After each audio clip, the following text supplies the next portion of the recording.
Hello, good afternoon. Ayan. Gagawa tayo ng palamig dito. Mr. Guama. Ayan, hindi kasi ako nakadala ng phone holder.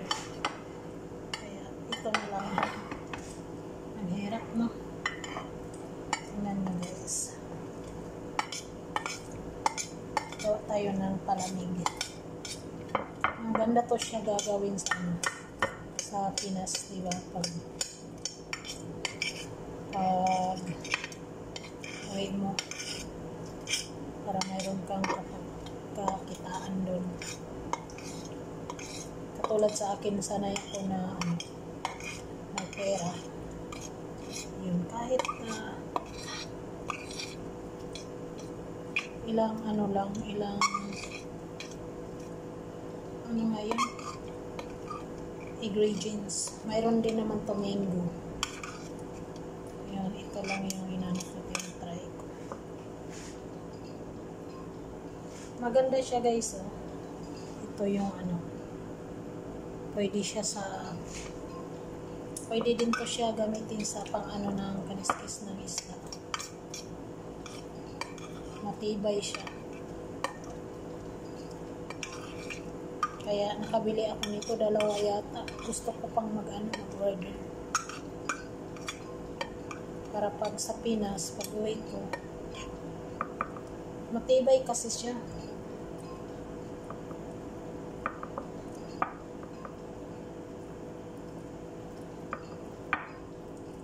Nice. Maglagay lang ako nito ng condense, at saka i-buff, at saka cream. Masarap kasi pag may cream. Yung i-mix ko lang yun. Masarap nito gawin jelly. Kaya nagbili din ako pang molds ng jelly. Tapos pwede mo siya lagyan ng milk para mayroon siyang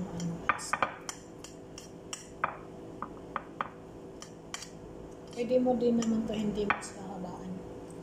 Ganito lang siya kahaba. Ito, yung pandan. Buko pandan. I-mix ko lang din.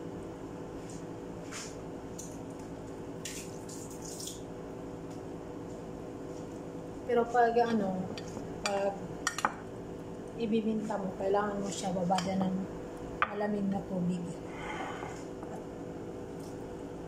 Siya ng tubig at saka ice para hindi siya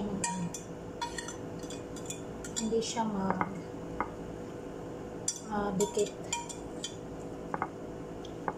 Tingnan nyo, guys, ang sarap nito. Yung pa yun i-mix. Ayun, i-mix natin yan.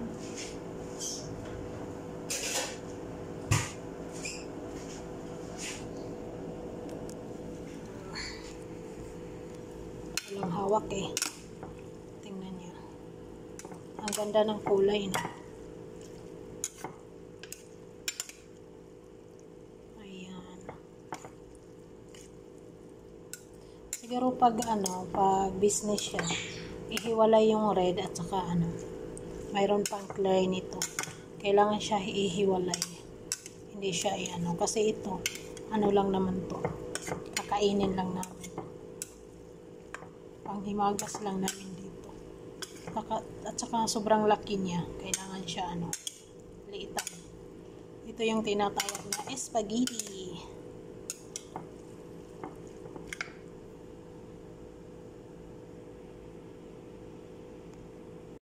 Pag nagawa ko ng palamig, ayan, kailangan ko ng Nestle.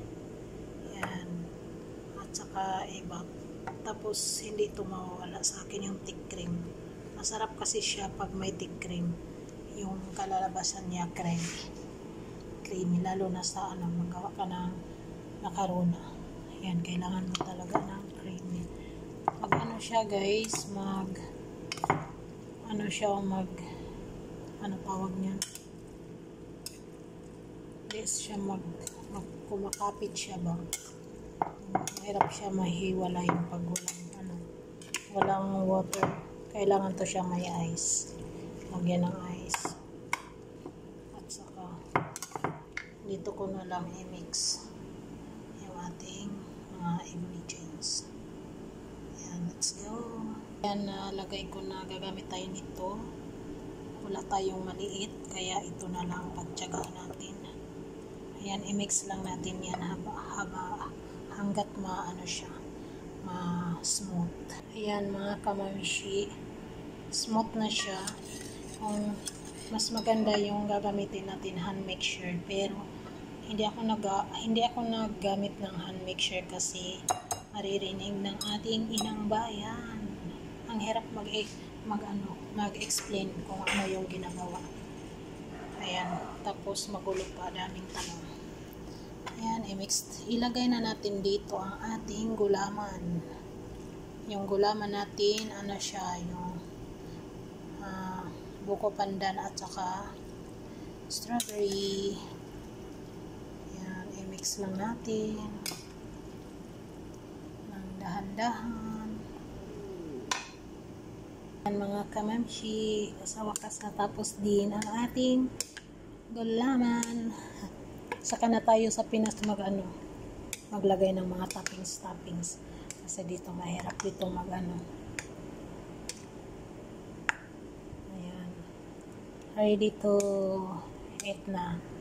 Ilagay ko muna sa ref. Ayan, 2 pakete lang to siya guys, at saka hindi naman naubos yung mayroon pang naiwan. Saka ito, kalahati. At saka ito din kalahati. Siguro, 4 na gulaman. Yun, kasya talaga sa ingredients. Kasi hina-half-half ko lang siya. Ayan. Thank you sa panonood. Maraming salamat sa inyong walang sawang sumusuporta. Ayan. God bless you all and keep safe always. Bye! Mr. Gulaman, ayan, ready to eat na ang ating pangpalamig. Spaghetti, ito yung tinatawag na spaghetti. Ayan, yummy and creamy. Yan lang yung ingredients ko.